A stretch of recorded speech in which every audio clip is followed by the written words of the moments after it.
Well, good evening, everybody, and happy holidays, and welcome to the Comedy Cellar Football Show for the week of Christmas and the like. My name is Dave Juskow. We always do this show with the Contender app, the Contender with a K, which you can download anywhere for free and get 24/7 commercial free nonstop sports talk. It's especially handy if you live in the awful Chicago area. If you saw the Bears game last night, you'd say that. And perhaps tonight, even the Washington, D.C. area, which could be awful as well. But that's not the Contenders problem. That's a whole franchise other thing problem. Hello and welcome to the show. I hope everybody is having a wonderful time of the year. It's the holiday season. How are you, everybody? And remember, the Comedy Cellar, if you are in New York, if you are touring through New York City, even though there is probably going to be another shutdown, there won't be. The Comedy Cellar is still open. It's open every goddamn day. It will be open Christmas Day. In fact, I heard for a fact that Dave Attell will be working on Christmas Day. So if you are in town, you can see Dave Attell at his normal spot, 2 a.m. It's weird that such a seasoned veteran would want to go on at 2 a.m. When he told me last night when we were talking, he goes, "Yeah, I got a 1:45 spot." It was like 9:30 at night. I'm like, oh, that would destroy me. Like, no, he's like, "I'm just gonna take a nap." That would be even worse, to wake up at midnight or 11 and know I have to go out. I guess it's over for me in that sense. But he still loves it. That's the Comedy Cellar.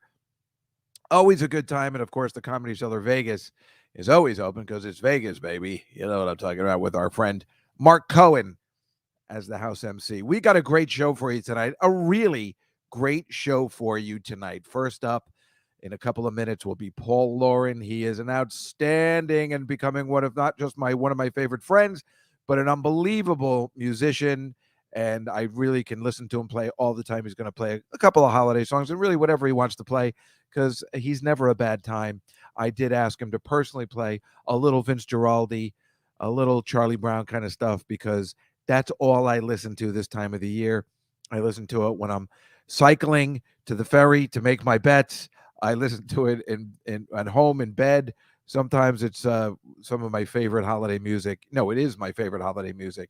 And this Vince Giraldi is sorely missed, but he did make a name for himself this time of the year, like Mariah Carey, one might say, but a little less known. Although they did mention him, ironically, on Family Guy Sunday, and that is our second guest, Alec Sulkin, the executive producer of Family Guy. You know how much we love him. We love talking to him. Not only is he a cool guy, but he works on one of the greatest shows of all time. And my favorite movie, which I've been watching nonstop because it's been on cable, Ted. And they even made fun of Ted 2 a couple of weeks ago on the show. And we'll talk to him about that soon. Anyway, I hope everybody is keeping safe. I didn't get my booster shot yet. I've been planning it. I've been planning on getting it on Christmas Eve at the Museum of Natural History. That was the plan. Well, they ran out of shots, I guess. There's nowhere in Manhattan that I can get a shot before Christmas. Not that I care before Christmas, but I figured, I'll just get it over with since everything is rising, because now that everybody's rising, everybody's looking for a booster shot, and they're not available.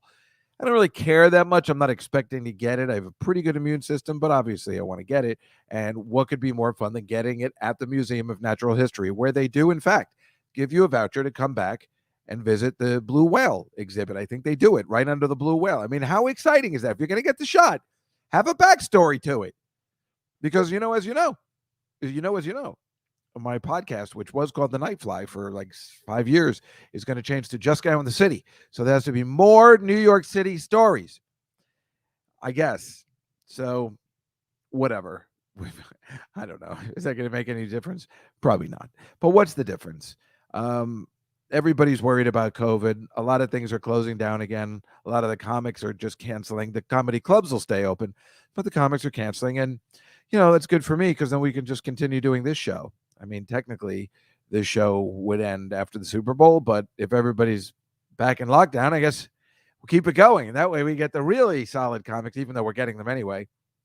It's tough to get them at 7 o'clock unless they live in LA, which is even more perfect. Anyway, tonight, this is a ridiculous show that we're doing in a sense, thanks to COVID, thanks to our arch enemy COVID, because there are actually, you know how we make the picks every week. Well, there's actually games going on in an hour. 2 NFL football games going on. Tuesday Night Football is happening again as we're making our picks for next week. I mean, it is ridiculous. First hour of the games will be going on, but don't switch over yet. You can have it on in the background, but watch us first so we can make next week's picks without knowing the outcome of this week's picks. It's ridiculous. So that all happened again. Everybody got COVID. So there were 2 games last night, and they were awful. The Cardinals and the Raiders, that was a crappy game. And then the Bears and the Vikings was another crappy game. And I don't even know whether that wasn't even a COVID thing. Those teams both suck. The Bears really stink. And I apologize to all of our contender listeners in Chicago, but boy, they stink. And that's as a Jets fan talking. That was a horrible display last night. 4 or 5 times in the red zone, and he can't score any points until the last tick on the clock. A one last throw. And the funny thing is, like a lot of people, I needed that score because I had it in a tease. I had the Bears plus 12.5, and I almost lost that, except for with 0 on the clock. The guy caught the football in the end zone, and then they said he was short of the end zone. And then a minute later, they're like, we'll give him a touchdown. And they didn't even kick the extra point. So the final score was 17-9, which was just ridiculous and stupid and really a bad game to watch. And I don't know if tonight's games will be any better. Washington is playing, the Washington Football Club is playing the Eagles and Seahawks and the Rams. So I don't know. Everybody's got COVID. And quite frankly, this week, I mean, it seems like everybody has COVID. I don't know. What happened to the Cardinals? The Lions beat the Cardinals. That was like a short thing. I think it was like 15 points. I would have taken it more. The Cardinals, I don't know what happened. So does that mean that the Rams are going to stink tonight because they beat the Cardinals because the Cardinals stink? Should I have changed my bet to the Seahawks? It's tough to say. Nobody knows for sure what's happening. And the Packers, they almost lost that game. That was ridiculous. They were up by 14 points. I just needed them to cover a little spread. I needed them to come 5 points. They can't even cover. They let the Ravens come back without Lamar Jackson. It's an outrage. And then the Saints and the Bucs. Tom Brady doesn't score any points for the first time in 15 years. I don't know what's going on, and I don't know if it's COVID related, but something is odd in the NFL. The NHL closed down today. They just said, maybe they have a game tonight, but that's it. And then they're just giving up. So I don't know what's happening. I don't know what that means for the rest of the world. As we know, last year when the NBA closed down, that's when everybody got serious. That's when everybody took it seriously. The NBA shutting down, oh my God, now we got to get out of it. So that's when we know. When the sporting stuff shuts down, the NHL, no one cares. But if the NBA shuts down or the NFL shuts down, it's over. We're in lockdown again. That's the way it works. And of course, my theory, what they really did to make sure everybody took it seriously, since everybody's like, it's like the flu. It's like the flu. When Tom Hanks got it. See, when America's Sweetheart got it, then everybody took it seriously. Tom Hanks and his wife got it. They're like, oh my God, now it's serious. That's how pathetic we are kind of as a people, that we have to wait till our beloved celebrities get it, and then we'll listen. Meanwhile, they just announced Buck Showalter as the manager of the Mets. They did that this afternoon. And as a Mets fan, I'm excited. And yet, again, I feel, the last time this guy had a job, he was coaching the Orioles in 2018. And their record that season was 47 and 115. And that's who the Mets just hired to steer their ship. Well, I don't know. That's not good. And it reminds me of the year the Jets took that guy from Philly. What was that idiot's name? If anybody remembers in the chat room, let me know. It was not Ray Hanley. That was that idiot from the Giants. It was a guy, I can't remember. He was a dope, they won one game. The Eagles won one game that season, and then the Jets hired him. And of course he sucked. And then I think he was making sandwiches in Staten Island after that, which he deserved because he stinks. And he'll always be remembered as kind of a douchebag. Can't remember his name. Let me take a look. I'll show you. I got some pictures for some reason. Oh, so let me tell you this. I'll show you. This is the first one. People always ask me, Dave, why do you get the New York Post? And Sarah Silverman always asks me, why do you get the New York Post? It's a right-wing newspaper. I'm like, I keep telling her all the time, because whenever you turn the page, there's a hot girl there. Today, they had 2 hot girls. Of course, the paper is made for me. Nobody buys papers anyway, except people my age. Mike, can you show that picture? I took this today. It's a picture of Diane Kruger looking ridiculously hot, and quite frankly, Nicole Kidman looking ridiculously hot. They're all age appropriate, so it's okay to show this. This is what they have in the New York Post. I used to write for Maxim magazine, so this is exactly what I want to see when I'm reading a newspaper. So they got my number down, and that's why I'm the last person to read an actual newspaper. Can you blame me? It's funny, every time when I turn it over, I'm thinking of Sarah, like saying, I'm like, no, I get it, because there's a hot girl every time you turn the page. And today, that was today's paper, completely delivered. It's funny. I'll just stare at it for hours. It's actually kind of pathetic. But and then what was the other thing I had? What was the next one, Mike, that I had? Was it the beef stroganoff? I took a picture of my mother and I at the diner. I ordered beef stroganoff at a diner, and I normally don't take pictures of my food, except it was hilarious to have my mother eating her eggs. But because who orders beef stroganoff at a diner? Only a jackass. So I had to show it to you. And then, of course, last night I was walking around after having delicious chicken wings, and I took this picture of the Rockefeller Christmas tree, because that's it's fascinating when you're just walking home, and I'm like, oh my God, there's the tree that people come from around the world to see. It's right there. I was like, let me just take a standard picture of it. There was plenty of room. There was nobody around. You think there's going to be all these crowds? It's not that bad. Oh, look at that. It's beautiful. It's beautiful. I mean, then it makes you think, you know what? I like this city. And then there's New Year's Eve where I'm like, I don't like this city. And then finally, I just found this when my mother's been moving. So we found this hilarious picture from my sister's bat mitzvah when her and I teamed up to sing a legendary duet, which you really just can't put a price on that kind of comedy. Backed up by the Danny Holiday Orchestra, who was backing up every bar mitzvah kid from Jersey back then. So, and that 3-piece suit, I mean, I had you thought things were going to end differently for me if you saw that picture with the proper suit, but no. Well, what are you going to do? Meanwhile, very excited about The Matrix coming out. I think tomorrow. The reviews have been awful. I'm so excited. I love when there's a movie I can watch on Christmas Day, even though it's coming out tomorrow. I did that with Wonder Woman 84 last year. I was so excited to watch it Christmas Day, and that was one of the worst movies I've ever seen. Although it'll still be great because I love her, Gal Gadot. So I had no problems, even though that movie sucks and Patty Jenkins stinks. She's a horrible director. Thank you. But The Matrix is supposed to be bad, which is really pissing me off because I was really hoping it would be good. And apparently everybody's got to see the new Spider-Man, which I'm very excited about. But that's not coming to HBO Max, and you got to go to the theater. And I don't know whether I'm ready to go to a theater yet, even though I went to see the new James Bond movie. But now that everything's getting bad again, am I really going to go to the goddamn theater? I don't know. But I am still excited about The Matrix. I don't care as long as it's not like the horrible third one. I've probably seen the first Matrix at least 50 times, maybe more. And then I've even seen the second one probably 10 times. But that third one I'll never watch again. Screw you. Anyway, everybody, we are going to bring in our guest, Paul Loren. He's going to sing a little tunage and play a little old school piano. And then we're going to bring in Alec Sulkin. And we are going to have the best time today. Not yet. We have to take a break, so we'll be back with Paul Loren right after these messages. From a rather reliable source, the team name will be announced on January 2nd. I heard that from an insider, and we'll see what happens.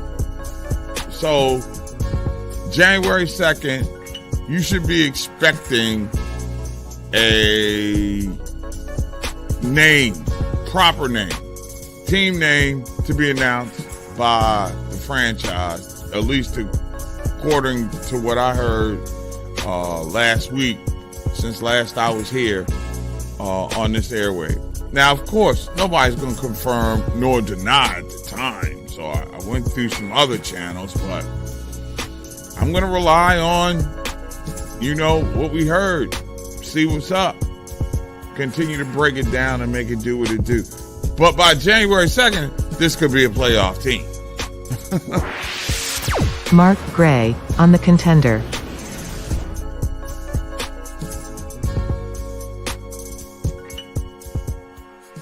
Fox Sports broadcaster, senior baseball writer at Sports Illustrated, and an MLB Network insider. Please welcome Tom Berducci.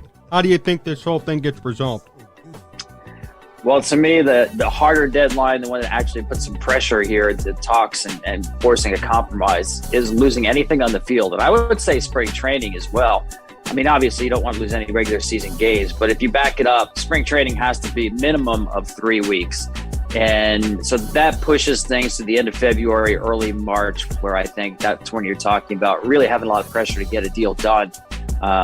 So I couldn't tell you where exactly the negotiation will wind up going in terms of where that compromise is. For instance, free agency, players want to knock that down from 6 to 5 for certain players. 6 years service time has been there since 1976. That seems like a no-fly zone for the owners. They don't seem to be engaged in that at all. So it's hard to see right now where the final landing point is, that there's room for compromise. But I just have to believe that there's so much at stake if there is any kind of a stoppage that takes the game off the field when it's supposed to be on the field. This is very different from the world we lived in 1990 and 95. There's so many more options for fans now. And obviously we're coming off this, and still are, in the pandemic, where we had this shortened season in 2020. So to me, the risk of shutting the game down even for a shorter period of time is far greater than it was in 1990 and 1995. A new interview every week. Here on Sports Talk Chicago.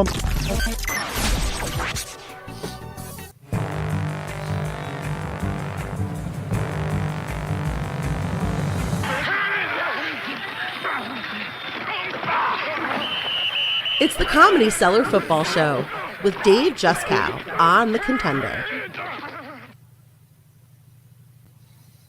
Yes, that's me. Hello and welcome back, everybody. I can't believe Paul just did that to us. No, I'm just kidding. Right. No, let's bring him in, but he's got to get the proper intro. That's the thing. So let me give him the complete proper intro as we continue our Comedy Cellar Football Show. Our next guest is, or our first guest, is a New York-based singer-songwriter who's just released his album Betwixt. He has appeared on The Tonight Show and is a regular at the legendary Joe's Pub. He also makes exceptional music videos, which can be found on YouTube. He'll be appearing at the City Winery Saturday, February 12th, right here in New York City. Please welcome Paul Loren, everybody. Hello. Now I'm here. Yes, now you're here. I don't know what happened before, but it was hilarious because your face was like, I don't know what, I didn't do anything. But, who cares? Thank you for joining us, and thank you for having such a festive background. Oh, it's my pleasure. I live in the festivities, Dave, as you know. This is where I exist. Yeah, when last time when we saw each other, is this your apartment or are you somewhere else? This is my abode. Oh, it's nice. This is my abode. There's no one else here this time but me. Yeah. Last time there were people ransacking his house as we had him on for a special little fundraiser we were doing for that school. By the way, I think maybe I told you, but they thought you were terrific. Oh, that was wonderful to do, and I'm happy to be here tonight. I know nothing about football, but I know that I like you, man. So that's why I'm here. We will have one segment where you make like 5 picks, but it doesn't matter. And the funny thing is that last week, who was on last week? Fred Stoller. I don't know if you know him. Yeah. And he got 4 out of 5, and he knows nothing. And that's the joke. Again, my mother won the football pool last week. And that's why we like to have people that know nothing just pick a couple of games just to see what it looks like. But it's not a big thing. I hope your gig on February 12th continues. I mean, this is really kind of messed up. I'm getting a little deja vu. I'm triggered too. I'm certainly triggered. But it's okay. I'm hopeful. Yeah, of course. I mean, we have to be hopeful.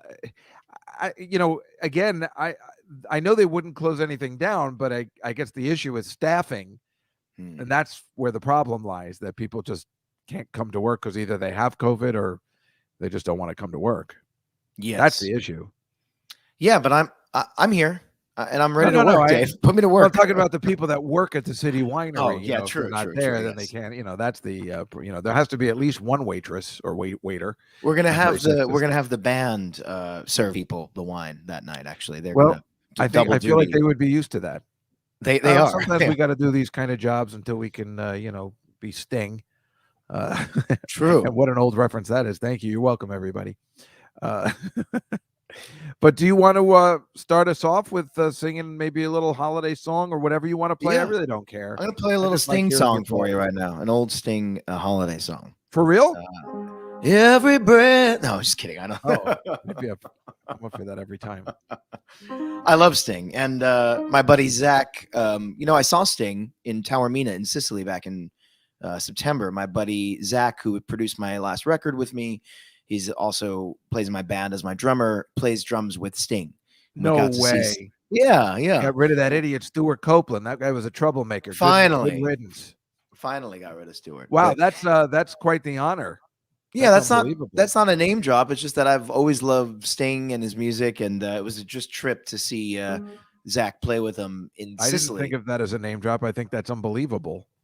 Hey, thanks, buddy. Thanks. Yeah, that's pretty cool that you're in the same band as the guy, because you know how particular Sting is. If you're not good, you're out. Even more so than I am. Exactly. I've seen you go to town on people. I'm ruthless and relentless. But yeah, I'd love to play some tunes. I know you wanted to start with a little Vince Guaraldi. Yes, that's my favorite. Guaraldi. Okay. We're gonna do a little medley here. I'll give you a little taste of something. Great. And I'll preface this by saying I'm playing on this charming old 100-year-old piano. Truly almost taken from grandma's house. So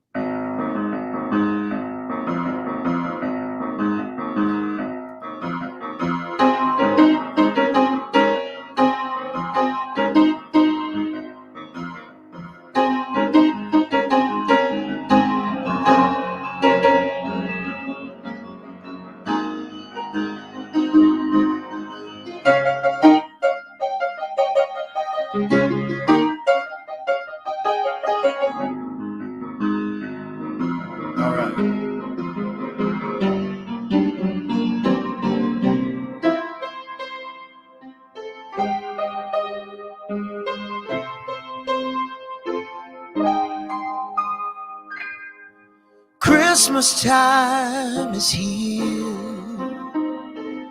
happiness and cheer, fun for all the children call their favorite time of year.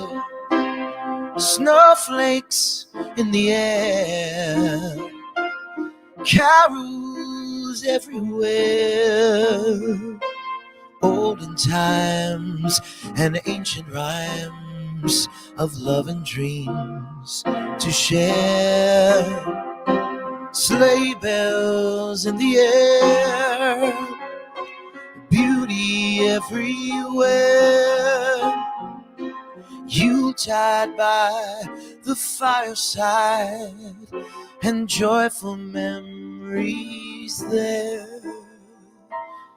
Christmas time is here, families drawing near. Oh, that we could always see such spirit through the year. Oh, that we could always see such spirit through the year. Yeah, that's I love that. I always try and get to that level. Christmas time. Yes. You're not expecting when you hear the Vince Guaraldi, you're expecting instrumental. And then I remember when I first got that album, like, oh, they actually are singing on it. They're actually singing on it. And they really hit the high note on that one. They really go for it. I think it's a bunch of kids. I think it's a bunch of kids too. Yeah. Which makes sense. And that's from the 60s. Man, you're talking about a clown from the 60s, man. You're living in the past. A little Seinfeld action. I like it. Meanwhile, we have a bunch of my Aunt Judy is joining us in the chat room. She's already had her Jack Daniels and pot cookies and is very excited. What a pairing. Yes, it's amazing. But I was wondering if you heard about, Jagged Little Pill just closed on Broadway It's tough to hear that. Sorry. because of COVID, and that's apparently a show everybody tells me I need to see, which I wasn't going to, but everybody says it's great. But I mean, it's just closed for COVID, right? I mean, it's not. I think so. I think that's right.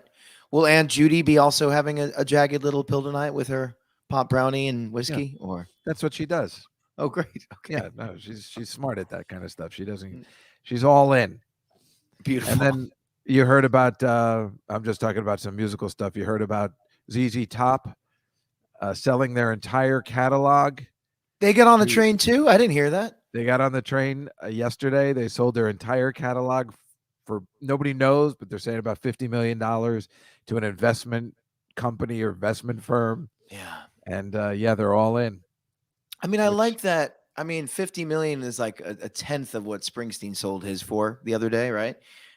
But I like that Springsteen at least sold his to Sony and not some hedge fund. It's like Right. That's it's weird for ZZ Top to sell something for a hedge fund. That's what you would think Springsteen might do. Or, right. You would think so. A But here couple we of are, ZZ hillbillies Top. sending their thing to an investment company. It is kind of weird. Meanwhile, in the chat room, Marcy has now changed her name now that she's married. I noticed that right away. Marcy Centers. And Congrats, she's Marcy. happy to see Paul again. Nice to see you too. She's a big fan of yours from the Billy Joel podcast, and that's how she found out about you. So, Hi, that's Marcy. Nice to see you again. yes. And what it was I think I wanted to. So let me just share the screen for a second, and we're gonna go. I'll share the screen, and we'll do the football thing for a second. We'll play another song, and then I'll show you some slides I have prepared for you because it's super fun. Sounds great. This is what I call the Celebrity 5. Can you see this on your computer? I can. So this is what I do. So I know you know nothing about football. It's beautiful because, like I said, our guest last week who knows nothing about football almost got them all right. So just really quickly, because a lot of people they want to know because it's always the people that know nothing. Mm-hmm. So the first game we have is Christmas Day. The Green Bay Packers against the COVID-ridden Cleveland Browns. Okay. What are your thoughts on that? I'm going to pick solely based on the logos, okay? Because I'm just Perfect. loving the team logos My Aunt tonight. Judy picks on the Tushies. And I So- mean, yeah, okay, all right. Well, we're akin then, Judy and I. I don't know if I don't like the drawing of the helmet. I'm going to go with the G. I think the Green Bay G is strong, and there's a I was going to say Vince Guaraldi, but I know about Vince Lombardi. I at least know Vince Lombardi, and I know That's right. I was going to say Vince Guaraldi did not coach the Green Bay Packers, but Lombardi did. I know that, so I'm going to go with Green Bay. So then going by that logic, you would probably pick the Eagles over the Giants because their logo is 10 times Definitely. better. Way cooler logo. And that's 10 points, but that doesn't even matter because the Giants stink. Agreed. And this one's the big one. The Patriots against the Bills. A little rematch action. And it's basically a pick 'em game. The New England Patriots without Tom Brady and the Yeah. Buffalo Bills. And they're both really great. Should be a very exciting game. Your thoughts? Tom Brady, was he part of the bunch? Was he who was he? He Greg? was Greg's the brother? quarterback for the oh, you're kidding, right? Quarterback for the Patriots. The Pats. For the Patriots, he was, Okay, yes. Okay. Got it. But he's not from the Brady bunch, obviously. No. He's of a different lineage. Well, they used to ESPN always used to put the Brady Bunch logo with all his like receivers and stuff. It was kind of fun. Oh, fun. I mean, I like the Bills logo. It's kind of got like a mid-century modern thing. It looks like an old diner logo. I'm gonna go with the Bills. And look, Oh, let's go with like real Western New York. Free. Like, let's go with nice. that. Nice. Forget I Boston. have no Come problem on. with that. Okay. And here's the Tom Brady Buccaneers. That's the team he's on now Ah. against the Carolina Panthers. Tricky because both logos are really good here. This is a tricky one. I like the Exactly. Pirates flag. I like the swashbuckling kind of thing. I love that Panthers logo. But I have a there's hat with it. something. I got a cat that looks. I mean, she's around somewhere here. I have a house cat that looks exactly like the Panther, so I'm going to go with the Panthers. That's an okay, but you got plus 11 points, and the Buccaneers scored nothing last week. So Okay. you win if they lose by 10. Great. That's good odds. And then finally, Monday Night Football, the final Monday Night Football game of the season, the New Orleans Saints against the Miami Dolphins. Oh, man, this is a tough I put one. that one in there for you. I chose these for you, knowing you were coming on, not Yeah. knowing about football, but I had to put in New Orleans for Yeah. music purposes. And while I love New Orleans and everything it represents, that logo from Miami is so much better than the New Orleans one. So I'm going to go with the Dolphins. Come on. Nice. Yeah. All right. Excellent. There it is. That's my logic. The Celebrity Five for this week. Everybody's back in the chat room. I am very excited that everybody is here and joining us. Why don't you play any other tune, anything you want? I love everything you do, and I think everyone else does too. Oh, Olga's here. Hello, Olga. Thank you for watching. Our friend, we had Olga on a couple weeks ago. Olga, how are you? Do we have any children in attendance? Am I allowed to spoiler alert on Santa Claus? Yes, absolutely. Okay, there are no okay. children. If there was, that would be awkward for all. Although I do have the video games in the back that brings children in, but I'm not allowed to talk about that. And you do have, what is that? A movie poster of It's Christmas Vacation. Oh, of course. Yeah, there he is. Yeah. I could play the theme song right there. Isn't there a Christmas Vacation? I'll have to learn that for next time. There's a theme song to Christmas Vacation. All right. So, spoiler alert on Santa Claus. What a great lie that parents tell their children. As a kid, I used to stay up all night waiting for this guy to show up with toys. I would never make it through the evening. I would fall asleep at some point in the middle of the night. But I wrote this song about waiting up forever, losing sleep for a gentleman that doesn't even exist. But I wrote it from my 8-year-old's perspective. It's called Footsteps on the Roof.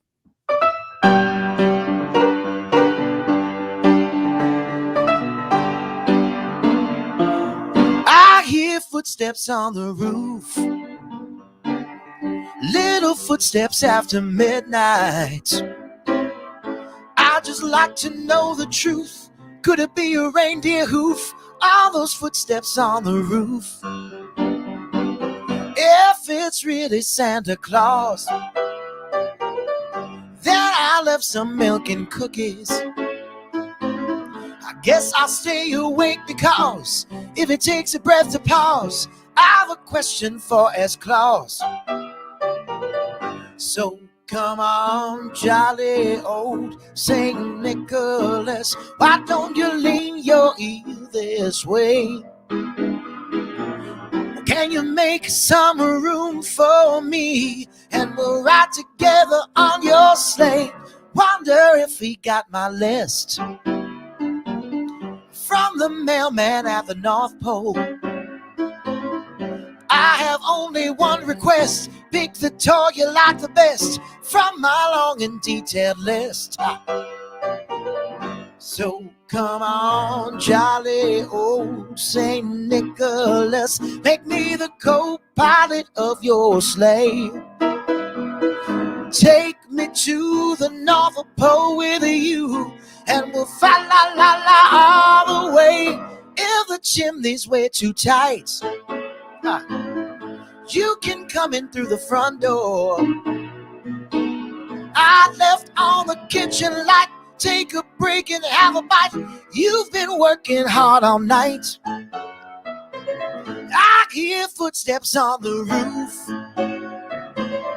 little footsteps after midnight. If it's Rudolph, I need proof. I just like to know the truth about those footsteps on the roof. Yeah. Oh, that's fantastic. Sorry, I had my microphone off to make sure there was no interruptions. That's I like it. Thanks, I like Dave. it a lot. I also in the chat room, everybody, Marcy is from Kentucky, so they were asking her if she was affected by the tornadoes. But she affected by the tornadoes while she was watching A Christmas Carol and missing our show last week? That's the big question. But how's she doing? How you doing, Marcy? no, she's all right. She's not. She doesn't live in that area, that horrible area. It's funny that we all know, like, if you're in, it's like if there's something that happens, and I saw in the Big Bang Theory, like, we heard there was a tornado in Kansas City. Are you all right? if you're not from America, like you have no idea what's Yeah, going on. right. True. We heard something happened in Queens. Are you okay? Yeah, I'm fine. Everything's fine. But and also, Olga, you see, Marcy is a big fan of yours. So yeah, how do you like that? They're all chalking around in the chat room, and see, Thanks, Marcy. everything Thanks, is Olga. going really terrifically. So why don't we, Olga Namer, beautiful song. Thank you. See, It's It's like all kind of a good take stuff. on Otis Redding as an 8-year-old. Kind of has that vibe to it. Do you don't watch the Hallmark Christmas movies, do you? I watched one the other night. I watched the Lifetime Christmas movie the other Oh, you night. watch the Lifetime ones. Those are a little more risque, no? They Or- are. My music, I have a holiday album that I put out a few years ago, Yes. funny enough.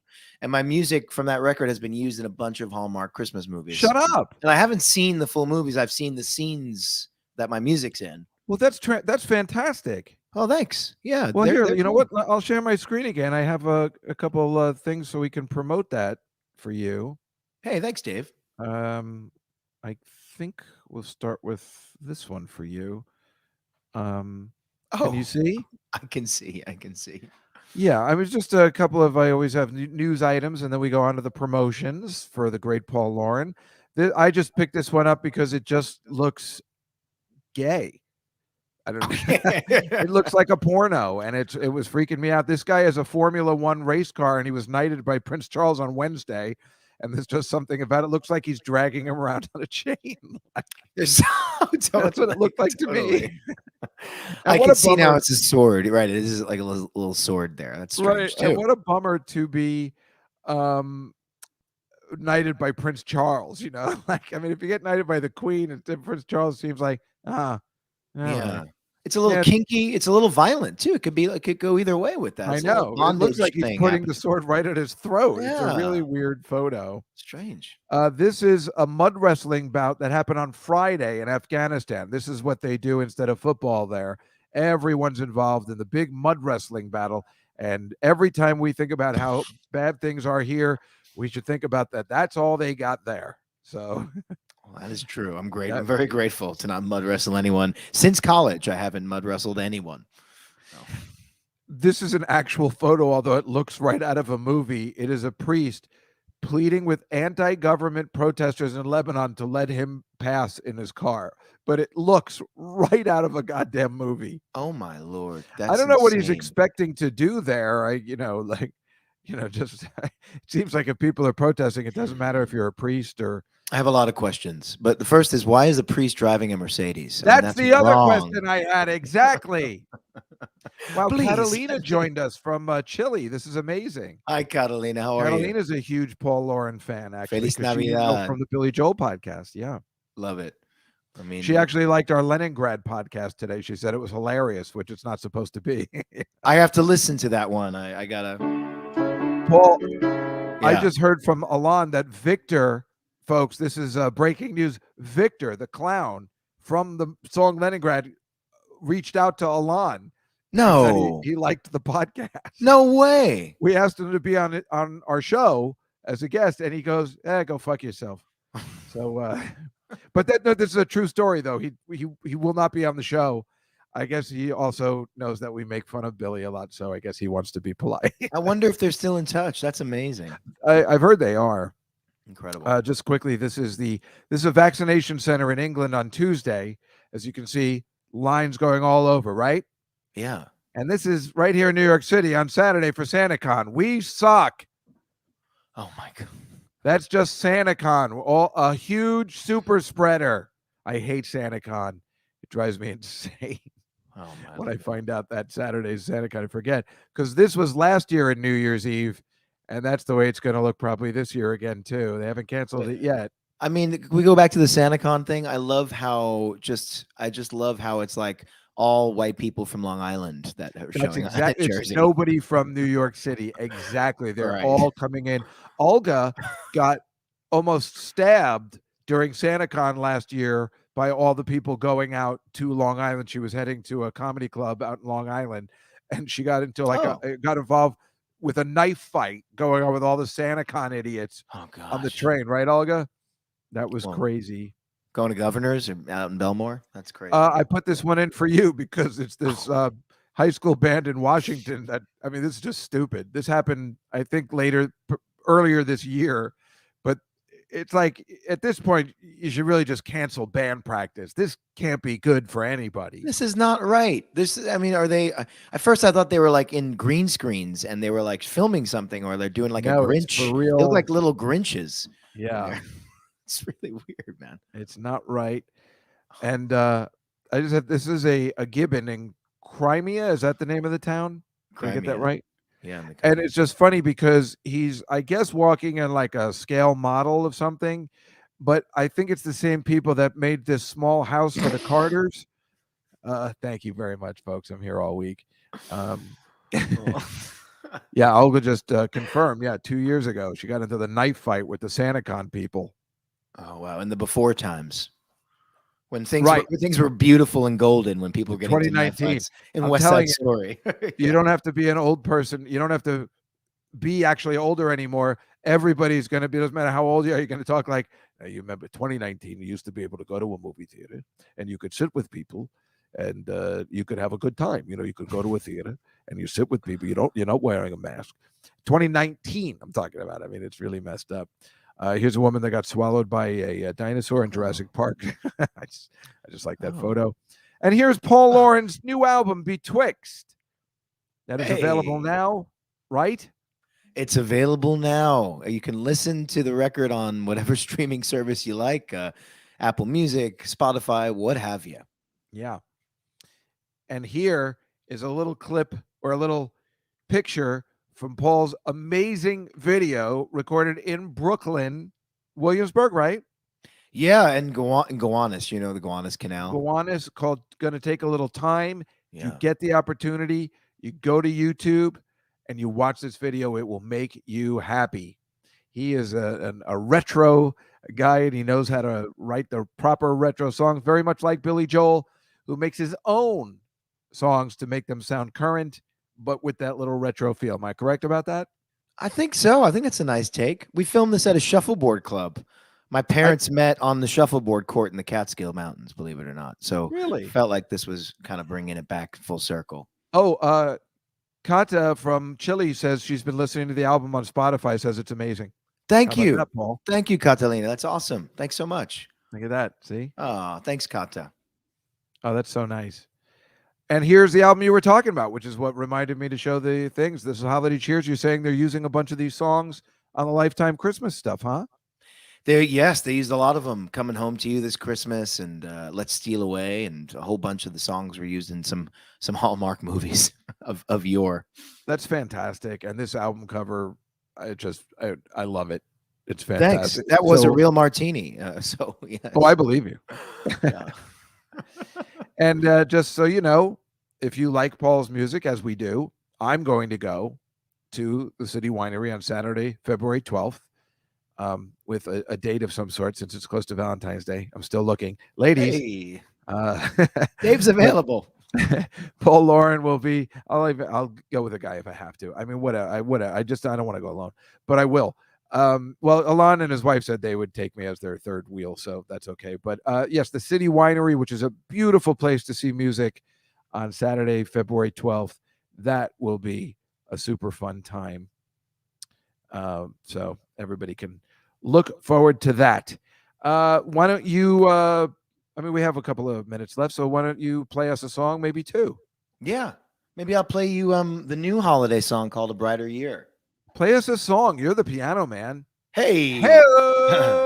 This one I wasn't intending as a holiday song. I am looking forward to A Brighter Year. It's more of a New Year's song than anything, Dave. Good. It's got some optimism in it, and it is nothing. I don't mention elves or presents or eggnog. We need it. We need optimism. We need eggnog and we need optimism. But this is called A Brighter Or as, Year. David Tell calls eggnog elf cum. Oh my God. Sorry, I told you there were no kids. So it's I all love right. him. I love him. He could do no wrong. All right. Spoiler alert. Santa Claus doesn't exist. This is called A Brighter Year. Kata just yelled out December song. December song. Nice. Nice. There we go. Totally. All right. Here we go.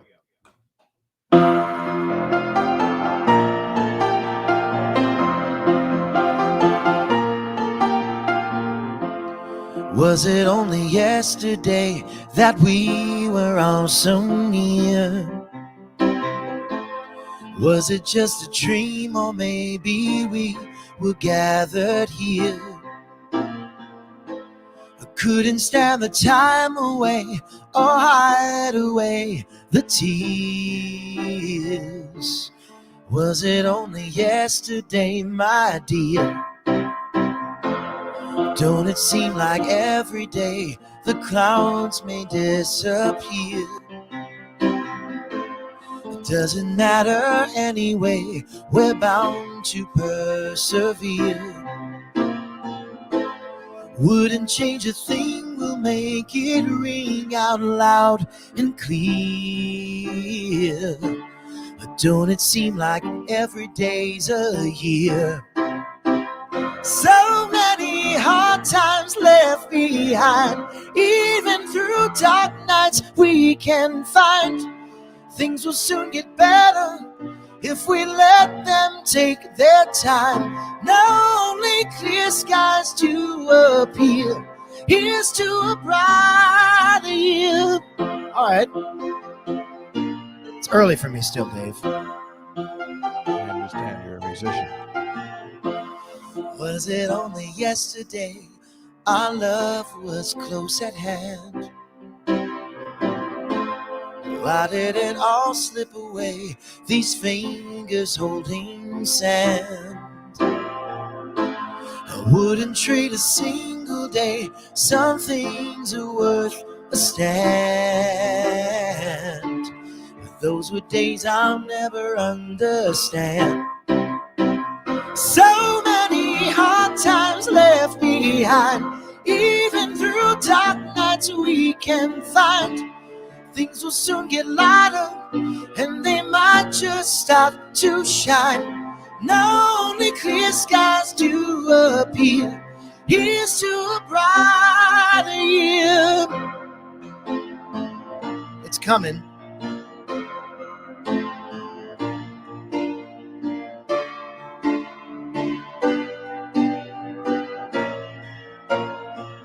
Not only clear skies to appear, here's to a brighter year. Da, da, da, da, da, da, da, da.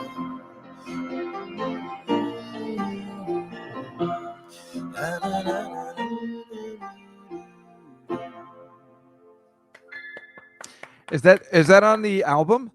That's a new single that just came out a little less than a month ago, and it's been played on radio stations across the country, some in Kentucky even, and all over the place. Is it it's not on Betwixt though? It's not. I'm calling it Betwixt adjacent. It has kind of the feel of a Twix, but it is. So it's like a new single. Penny Lane or Strawberry Fields. It's not Exactly. Now you have people going through there again. What is it with you? Why are you so popular? I got people going through. They're gonna rob my my kitchen over Again? here.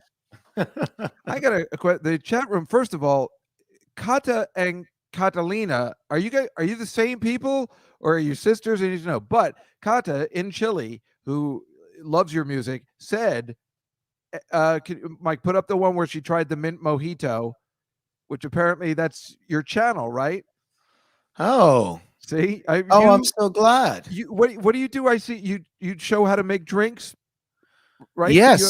Yes, I have a YouTube channel and an Instagram channel where I was playing around with some cocktail recipes for folks, and yeah, I'm glad that worked out for you, Kata. That's really cool. The mojito is one of my favorites. So it's the same people, so we can call you Catalina. I like that better.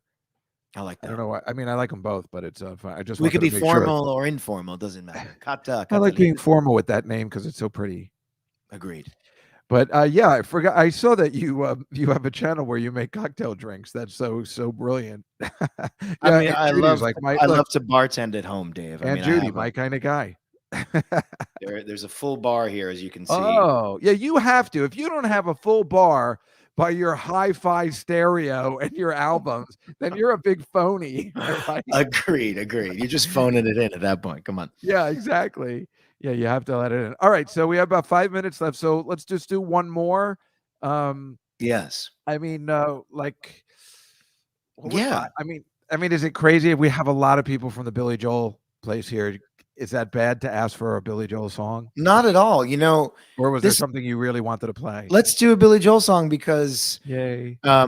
So on your show or on the Stump Paul show that we just did a few weeks ago, That's right. someone requested Souvenir, and I hadn't played that song in a long time. Now, I know nothing about that because we haven't gotten to the S's yet, so I We don't know haven't what you're gotten to talking the about. There's a S's. song named Souvenir, but go on. It's a nice song as we turn the page towards a new year, and maybe I'll close with that. Perfect. Okay. So second time in 20 years I'm playing Souvenir. This is for you, Catalina and Marcy. Happening right now.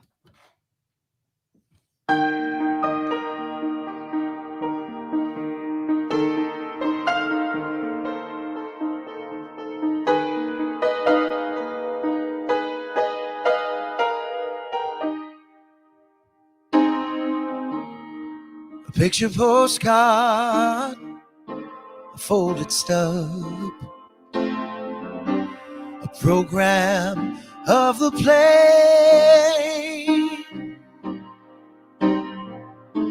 File away your photographs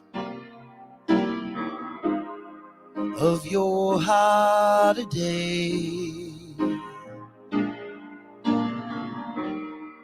And your mementos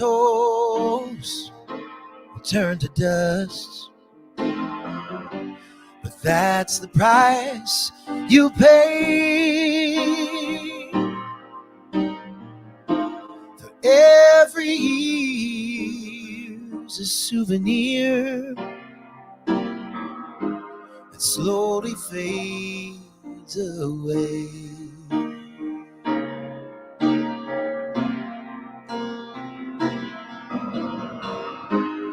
Every year's a souvenir that slowly fades away.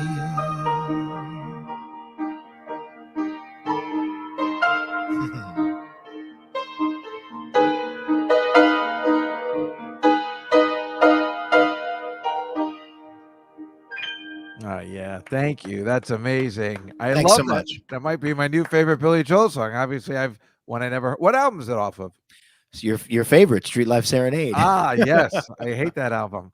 Do you know, Paul, that, and Catalina and Marcy, I think I hate every L song we've done so far. Every single one. There is a clunker in every single one. I can't stand them. You don't like Lullaby. You don't. I hate it. That's coming out soon, and you will see. Okay. I am so excited for the M's. We're talking about Billy Joel A to Z, which is a podcast me and my friend Alon do, and Paul's been on it multiple times. And the M's are going to be Miami 2017, My Life, Modern Woman, Moving Out. I'm all in. I told Alon, I'm like, can't we just finish up the L's before New Year's and just come in blast in 2022? And he's Totally. like, no, we have to do stuff by the book because I didn't want to do Billy the Kid and the Bees because it's called The Ballad of Billy the Keys. I hate. Yeah, Marcy's already saying we know, Dave. All right, well, I just had to reiterate. I'm sorry. Anyway, Paul Loren is the best. Thank you so much. City Thanks Wine, for having me. February 12th. His new album Betwixt. Go to his YouTube channel. You can watch him make drinks. And thank you so much, Paul, for coming. Thanks, on Dave. And enjoying the holidays with us. I hope those teams win. I guess. Okay, All right. Paul Loren, Thanks, everybody. man. Take care, buddy. Bye-bye. All right. We will take a little break, and we will come back with our very good friend, Alec Sulkin, to make the picks, which, of course, is the most fun to have. So everybody in the chat room, just stay tuned a little bit. And everybody who's just watching online, stay tuned. And we'll be back in 5 minutes after this. There are no answers here. So why am I still looking at the same people on the screen every single week? I don't even have to watch the post-game show. Guess what I'm in here? We got to figure out what the why is and how we're going to, overcome another tough loss and how we're going to get through this stretch of the season. It doesn't matter. What are we going to break down the game tape here every week? I don't have the energy to do that. You know what I'm saying? I don't have the energy to do that. Sit here and break down to you what the problem was. Why? So I can say the same thing that I said to you last week. You are the laughing stock of the NFL. Legitimately. Not just your head coach, not just the GM, all the way up to your owner. Because he's watched this for 4 years. I'm gonna be real with you. If I'm the owner of the Chicago Bears, I've watched this for 4 years. I've given you every single chance I can give you to be successful in this NFL. Everyone's fired. Everyone is fired. That's not emotional. I'm fine with George coming back to see if maybe they finally figured out the right combination with the right quarterback, it's not emotional. You know what? I take that back. It is emotional. You know why? Because my grandfather created this team. It is emotional. Because from what I see, the only people that are pissed off is us.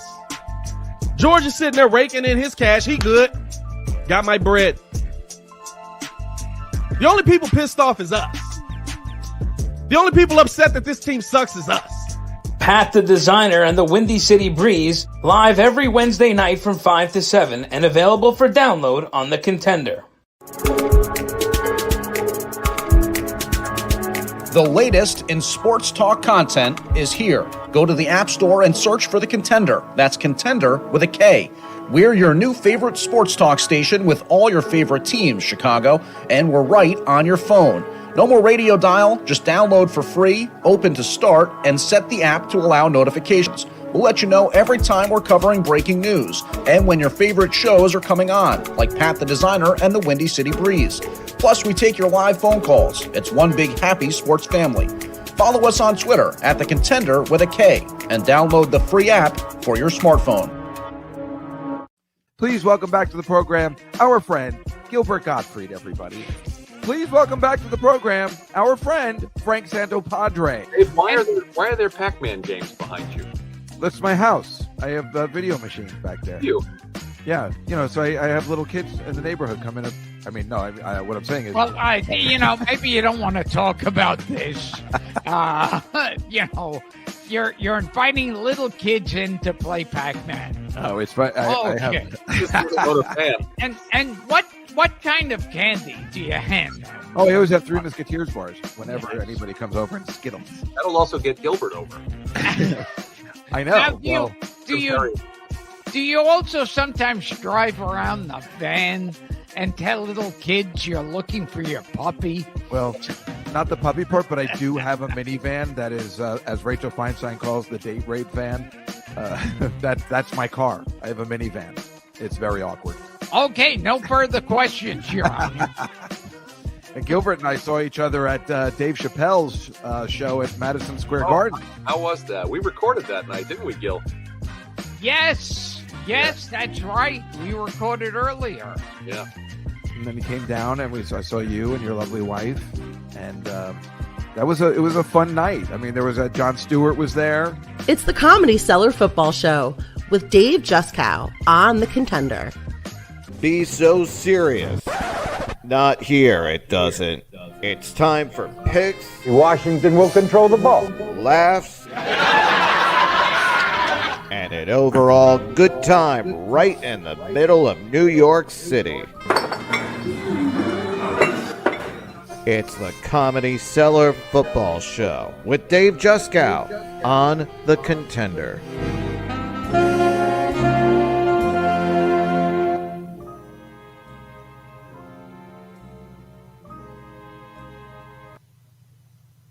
Hello, everybody, and welcome back to the Comedy Cellar Football Show and the Contender app, the Contender with the K. It's nice to see everybody. Welcome back to the second hour, which is just a great. Paul Loren is terrific. He's fantastic, and I love when he plays, and I cannot wait to see him live. I hope it happens. I hope they're not going to cancel him, mostly because of his treatment of women. I'm joking, of course. Thank you so much. I'm here all week. So before we bring in our good friend Alec, let's take a look at what happened last week in football. Why don't we start with Fred Stoller? As we said, it was amazingly went 4-1. The guy knows nothing. I'm pretty sure he didn't, even though it said Kansas City, I don't think he knew that they played anywhere or that they were a team. The only one he lost was picking the Giants. And of course, we all could have told him that was a huge mistake. But he got Kansas City, he got the Colts, he got the Ravens. Of course, they had the backdoor cover in that one. And the Saints, who just, that was amazing. So, yeah, let's look at that. Now, all right, so let's look at last week. We're doomed because there's games starting right now. You see, I have them in yellow. We're not finished. I did very well. 1, 2, 3, 4, 5, 6, 7, 8 so far. Nick Griffin got 1, 2, 3, 5. Mike got 1, 2, 3, 4, 6. And the audience got 1, 2, 3, 4, 5. So you guys all stink. I'm great. I was very angry that I got last night's incorrect. I was the only one that picked Chicago. And that was really frustrating.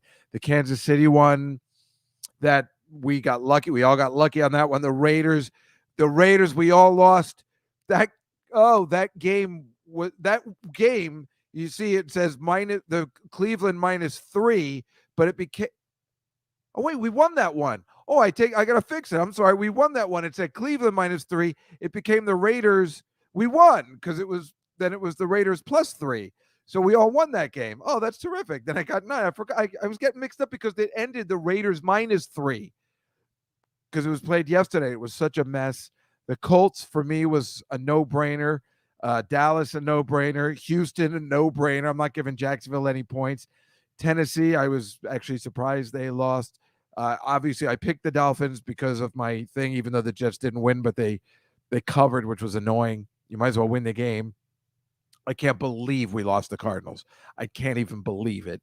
The Bills was, again, a no-brainer, and it was a lot closer than I thought it would be. The Bengals, to me, again, was a no-brainer. I thought against them. The San Francisco, obvious. Green Bay, I still can't believe they did not cover. That was a stupid game. I had them in a tease even where they just had to win by 5 because they were by the end of the day, they were favored by like 9, and we had them at 4.5. The Saints, that I had a feeling they play them tough. He had 10.5 points, and I'm still mad about the Chicago one. I don't want to see that stupid screen anymore. Take it off. Take it away. Take it away. My God. So why don't we just bring in our best pal who's going to talk a little football, make some picks, and have some fun. He is the co-writer of the movies Ted 2, and A Million Ways to Die in the West, and now has an extremely popular podcast entitled A Typical Disgusting Display. I always have trouble saying it for some reason, and it's found on all of your streaming platforms. And, of course, he is the executive producer and writer of Family Guy, now in its 20th season, which just had its Christmas episode this past Sunday, which was terrific. Please welcome back to the program, Alec Sulkin, everybody. Hey, Dave. Hello, my friend. What new background is that? Thanks for having me. What are you in bed? I'm on a bed. Yes, I've been moved from a certain room. I'm in a smaller place right now, so this is where I can do it. Oh, that sounds well. As long as you can I'm quite comfortable. Yeah, you look very comfortable. I'm sitting right beneath a native Dreamcatcher. A Dreamcatcher, which you can't really tell from where you are, but it's roughly the size of those things like when you jump out of the 3rd floor and firefighters are waiting below. That's what it looked. No, it does look. It's the biggest Dreamcatcher I've ever seen. It's huge. Now, who's the superstitious one in your house? Well, if you had to guess. Okay, got it. Yeah. That's really funny. That's right out of a Family Guy episode. And speaking of which, by the way, Sunday's episode was so good. It was a Christmas episode. The happy asking panda made me laugh every time with its red eyes that just takes credit card information. Right. Yeah, I'm glad you watched. Yeah, we got I heard a lot of people really enjoyed the McGruff. I wanted to ask you about that because obviously I remember that as a kid. So they had McGruff, the crime dog, and Brian was, it was a cutaway where he was used to work with him. Were those the actual commercials, or those were the actual commercials? Yes, that was the actual commercial, and we were just able to animate Brian into them. Sure. I just don't remember them being so intense. This little girl's getting raped by her father. but you can do. I mean, it was that. I don't remember them. It was pretty It was badass. it's brutal. It was it was a brutal campaign. We had to fight dirty. Yeah, it was unbelievable. I remember take a bite at a crime. Yeah. McGruff the Crime Dog. I remember because I remember there was that, and there was also a Saturday morning cartoon series I think called McDuff, which I used to get confused. And he was half dog, half ghost. And the reason I know this is because I remember the theme song. Da-da-da-da. Half dog, half ghost. I am the most. Wow. That's You know, what's- the themes back then, they really had to explain what was happening. Oh, don't get me started. When I first started doing my podcast, all I would play is this theme song to a show called Big John, Little John. Do you remember that at all? You're a little too young. No. And is it like one John is big and one John is little? Yeah, Big John, Little John. But it explains the entire thing. One Big John found the fountain of youth. He drank a little sip, and then that magic water. Then I can't remember the rest, but turned him into shit. That's not how it goes, but that's good. But it goes now. Even when he's Little John, he never knows just when. So so they explain the entire premise every week, and it was with Herb Edelman, who played Dorothy's husband in Golden Girls, and Robbie Rist. Wow. And I've been trying to get Robbie Rist on my show for 5 years to talk about Big John, Little John. I was obsessed. And the theme song is fantastic. It The sounds music like it. is great. I'm going to send it to you, or you can look it up on YouTube after this. Or Well- Mike, if somehow you can find it. You had me sold at Herb Edelman. It's so good. And it just Murray turned the Top. they're it's weird because their tops are off and they have that 70s fade into each other. Yep. And it's and the wife is Joyce Bulifant, I think. I think No, Murray's wife. It just sounds like you're reading a Love Boat opening. I know. Yeah, I was obsessed with it. But yeah, it came around that same time as McDuff the dog, not McGruff. But I loved that. Also, oh my God, one of the lines in last week's episode, the Christmas one, screw both Rankin and Bass. And then Joe says, I'm with him on Rankin, but what did Bass do? What did Bass do? Yeah. You guys are the fucking best. And I'm going to tell you this right now. He had one a couple weeks ago, I think, called Cootie and the Blow Hard. Right. And my Aunt Judy is in the chat room now and watches the show every week. And the card that Cleveland got Brian said, "Love Aunt Judy and Uncle Bob." Yeah. And we get cards from that every year for Awesome. our birthdays. I have an Aunt Judy who's married to an Uncle Bob. So I'm like, wait, Alec put that one in for me, but you couldn't possibly know that. Oh, So I it's do just my me. research on you, Dave. I do my research. Oh, that made me so happy. I just sent that to my sister, and I'm like, you're Oh, not going to good. believe this. Good. Well, you deserved it for being a fan for these many years. You know what I also noticed is that you had Hulu put it out early this Sunday. Why on purpose, or was that your plan? This is the first I'm hearing of it. Is that true? Yeah, I know nothing about like Hulu release dates. I always assume that like sometimes if I watch it on Hulu, it's like if I've missed it the night before, I'll go the next day and watch it there. But I'm not aware of when It came out several hours early than the regular Fox broadcast, and I was wondering if that was did you get more viewers or whether it was a mistake. You know, I'm so blissfully unaware of those kinds of decisions. So I just try and, focus more on the, Making sure the show is awesome in the way I what like it. What did Bass do? Like that's, Well, that leads me to my next question. Yeah. The next new episode is January 9th, and it's called Misdirect. And I know it has Jesus in it. Oh, right. Are you in it? I am. Nice. I am in it as Jesus, and I believe I'm trying to think what happens. I'll give you a little sneak preview. Okay, now it's coming back to me. So this is one where Peter gets a syndrome known as Peloton balls, and so his voice gets very high, And so he ends up singing in the church choir. Well done, Bull. Yeah.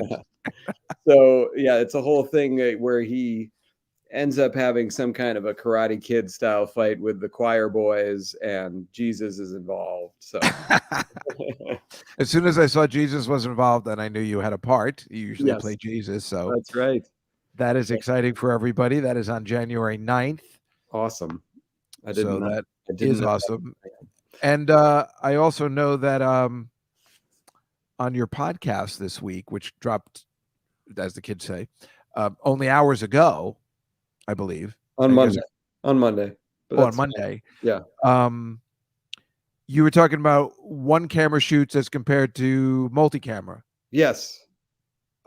I didn't hear it. What, I'm always fascinated. I mean, do you guys talk about, I'm obsessed with Desi Arnaz and the invention of the 3-camera shoot? No, we could have used you on there for a little historical perspective. We were simply talking about if you're a writer of any kind and you are thinking about writing a sitcom, which way should you go? Should you go multicam or should you go single cam? And so we sort of talked about the pros and cons of both styles. I would immediately say that a young writer would probably go single cam because that seems like the 3-camera multicam is dying. That's what we talked about that too. And we also talked about it really only takes one good new one to bring it all back. Like, I think that if somebody wrote a very funny multicam that got picked up by a streaming service, then everybody would be doing it again. I think that is what happened with, and dare I say his name, but Bill Cosby. When the Cosby Show came back in the 80s, the sitcom was over and he single-handedly saved it. And then they made a bunch of crap after that. And people were going more of the single cam, which is happening now, of course, again.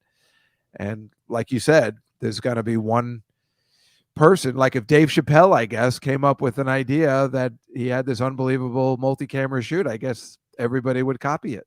I think they definitely would. And I think studios would copy it hungrily because multicams are much cheaper than single cams. So if suddenly multicams became popular again, you better believe the studios would be running out to say, like, yes, let's do that. I remember going to a taping of the Larry Sanders Show. What a show.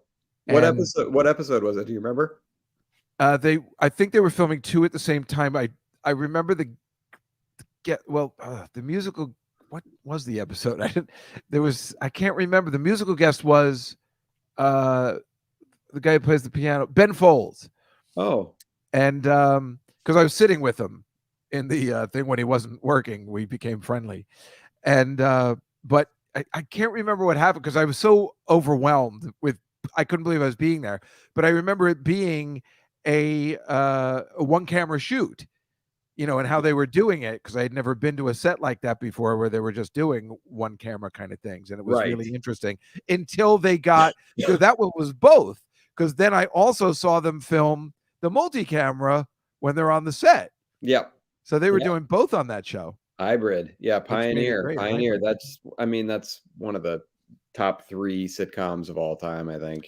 I love that. Yeah. Well, that's why I brought it up. I know you and I both worship it a lot. Now I have some big news for you. Yes. Larry Sanders is alive. Mike has the opening for Big John, Little John ready. Do it. Comes with the drums. Big John has a Look at Herb's hair. As you can plainly see. 1 minute he's 40, the next he's 33. Big John keeps a changing before your very eyes. Oh no. He's 25, and then 19, then 12 years old inside. Oh, my kid. Big John. Oliver?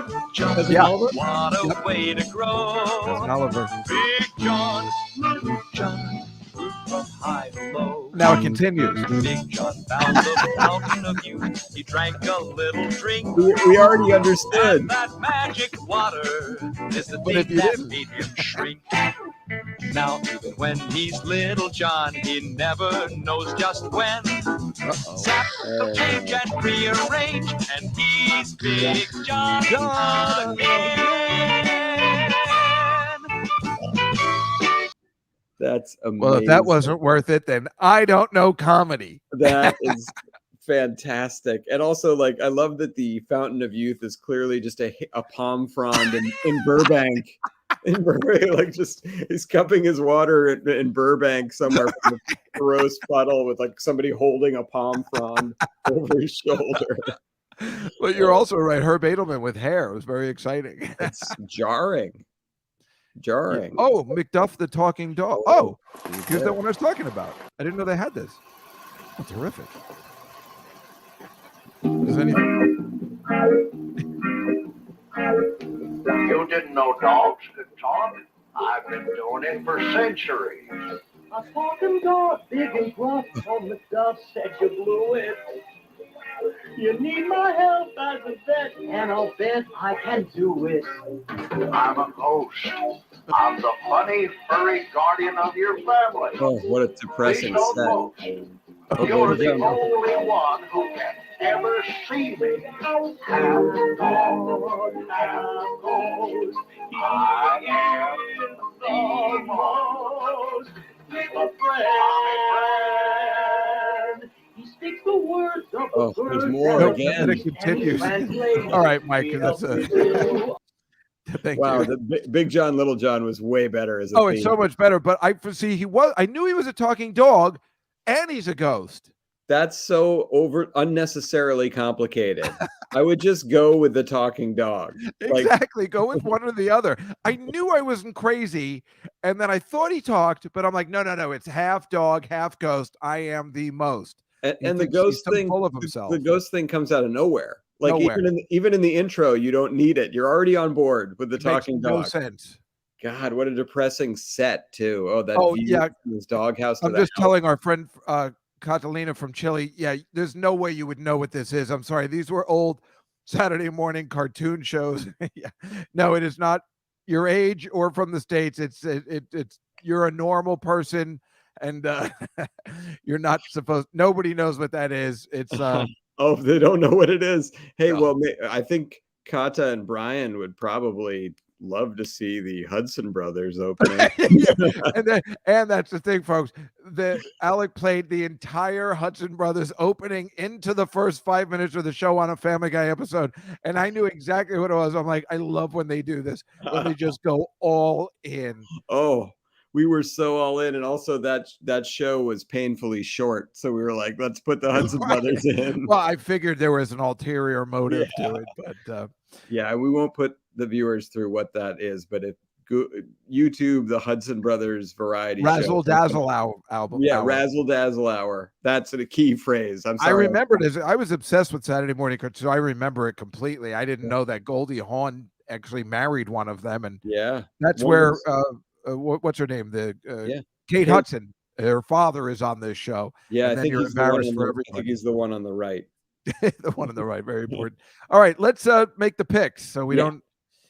Even though it's ridiculous that the games are being played now. It's on behind me here, or in front of me. Oh, it is? Yeah, it's still no score, but Washington is driving.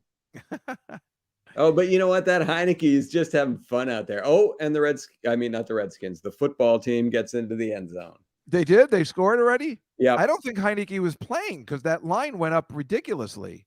Oh, I thought it was him. I can only see the pictures. I turned the sound down. I think it's another guy. I'm only saying because that line went up to like 9. Huh. The Eagles by 9. So, well, they're going to have a hard time getting out of it now. And of course, Devontae Smith is on my fantasy team, so the Eagles will play terribly. Yeah. Oh, Heineke is out. Yeah. The Beauty Pop Podcast channel. I don't know who number 19 is. They haven't showed the back of his jersey yet. Yeah, well, it's somebody new, and he just scored a touchdown, which is hilarious because they were favored by 9. Gilbert is at quarterback. Oh, is this Lou? That would make sense that you would know on the Beauty Pop Podcast channel. That's exactly what's happening here. This is your big, your Lou Pellegrino. Yeah, Sweet Lou. Sweet Lou Pellegrino. Yeah. Anyway, let's begin. Yes. Hello. I'm impressed that you figured that out, by the way. It was tough. It wasn't easy. So we have a Thursday night game, the last one of the season. It technically should be a good one. It would be better if Derrick Henry was playing, but he's not. And right now, I must have messed this up. This must be a plus. I forgot to put that in, but it's gone. When I put the numbers out, I do them right after the show ends. So last week, before Tennessee and San Francisco played, it was a pick'em game, but now it has moved up to San Francisco being favored by 3.5. Yeah. So I'm going to take San Francisco. I'm not going to have a problem with it. I know they're going to mess up because they're due to mess up, but I'm going to take San Francisco. They've been playing very good, although I know they're going to mess up. But Tennessee, I don't know why they couldn't even get into the end zone. They had plenty of time to maybe kick a field goal, a game-winning field goal, and they couldn't do it. I'm going to go with the 49ers. My instinct tells me Tennessee, but so I'm going to pick San Francisco because I'm off always. Exactly. Mike? 49ers. And I think we have 49ers. And Judy says Tennessee. Marcy says 49ers. Why do you always do this? It's two people and you pick between them. We have two 49ers now, so I feel better. So we'll go San Francisco. We're all in on San Francisco for Thursday night. Christmas Day, 2 games. Green Bay -8. I assume Baker Mayfield will be back for Cleveland, but Green Bay. I'm going to go Green Bay too. I don't care if they're -8, even though I don't know what happened last week, but if they're at home, I'm taking Green Bay. Cleveland's ravaged by COVID, even though maybe people will be back. I'm going Green Bay in Green Bay. I don't have a problem with it. Mike? Green Bay. Right? Even though I'm so angry that they didn't cover, that they let the Ravens come back. That was really frustrating. I hope that doesn't happen this week. And what is everybody saying? Green Bay, Mike? Yeah. Yeah. So, as you can see, this one had the Cardinals before their loss to the Lions -4.5. It went down to 1.5.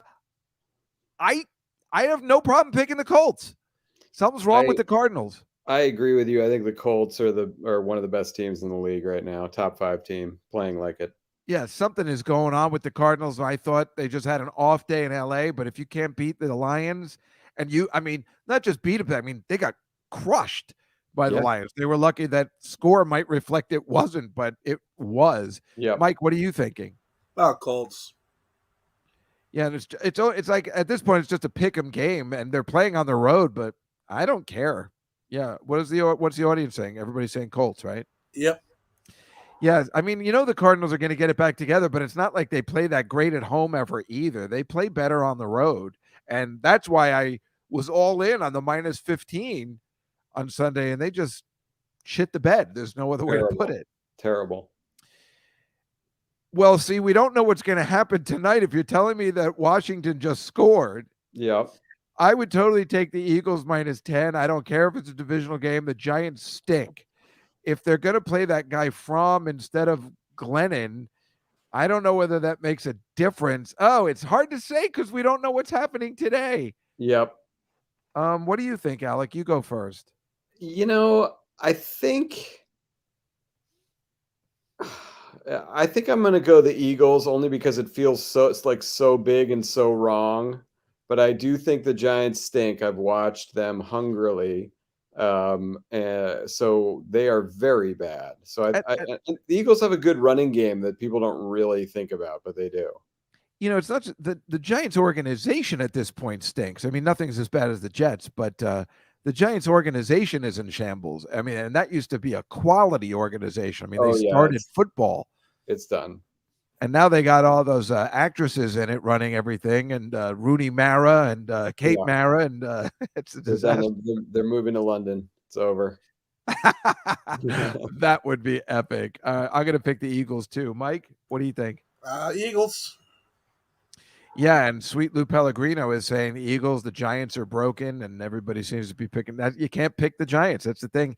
All my friends were at the game on Sunday, and they were like, "Put in Fromm." I don't even know who. Nobody even knows who he is. They just Glennon stinks. Yep. I don't think he's ever won a game, or he hasn't won in 5 years. Be better off with Gil McCartney. Let that one sink in. Yeah, I'm trying to. Paul McCartney? Well, because it's Glennon. Sorry, right. I was trying really hard. I'm like, I know he made a really good one, but I can't. No, it's not. Clearly, it's not good. Yeah, but I like that kind of stuff. Me and Mark Cohen appreciate that kind of stuff. Oh, love Coco. Yeah, Coco, exactly. You know he would make that joke. Yep. Okay. This one is, again, this is going to be so hard. So the question is, are the Rams, I thought maybe they got it back together because they obviously lost it for a while. And they beat the crap out of the Cardinals on Monday Night Football. So the question is, if they beat the Seahawks that way today, then we know that's the pick because the Vikings just stink. And I don't know what happened last night. They only scored 17. That game should have been 42-0. Yep. So I don't know what it all on what happens tonight, but I'm not picking the Vikings after what I saw last night. But I could say the same thing after what happens today with LA. So I don't know, but I'm going LA. Yeah, it is tough without the LA knowledge from tonight. But you know what? I think I'm going to go with the Vikings. Ooh, I think it's a tough place to go play. That's true. And I'm not totally convinced on the Rams. I think they're up and down. Me too. I just saw the Vikings last night and hated them. So I'm betting it with my heart. They were awful. They were god awful. I mean, I have nothing against the Vikings. They're just such bad football to watch that. No, although one of my best friends is a big Vikings fan, so I enjoy when they're terrible. Oh yeah, isn't that the best? Yeah. Also, they said that who's the guy for the quarterback for them? Cousins. Yeah. He only has been winning in prime time, so this is a regular Sunday game, so we'll probably lose. Okay. Mike, what do you think? Anyone have any COVID problems? Well, LA did. That's why they moved the game. But by Sunday, everything should be okay. I'm going to go LA. The whole country is going to be fine by Sunday. Sweet Lou Pellegrino says their offense is held back by their, what does the OC mean? Offensive coordinator. Oh, the Vikings, you're saying. Yeah. Oh, how interesting. So he says go Rams. Is everybody else saying Rams in the chat room, Mike? They're split, actually. 2-2? Yeah. I'll go with Sweet Lou Pellegrino. Sweet Lou. This one. He actually, the last time he was on, he didn't do too well. But we'll let that go because he's a great guy. So here's the big one, Alec. The big one. Yep. Your Patriots. Yep. Against the Bills. Now, the last time they played, the Patriots beat them, right? They did in that game where they ran like 36 or 43 times and threw it 3 That's times. right. That was a Monday Night Football game, right? And the Bills, it's easy to beat the Panthers. We'll talk about them next, obviously. But the Bills didn't beat the Panthers the way they should have. The score is a late score that had them cover. But the Patriots against the Colts on last Saturday was god awful. What do you think happens, Alec? You think they bounce back, the Patriots? My brain is telling me to pick the Bills.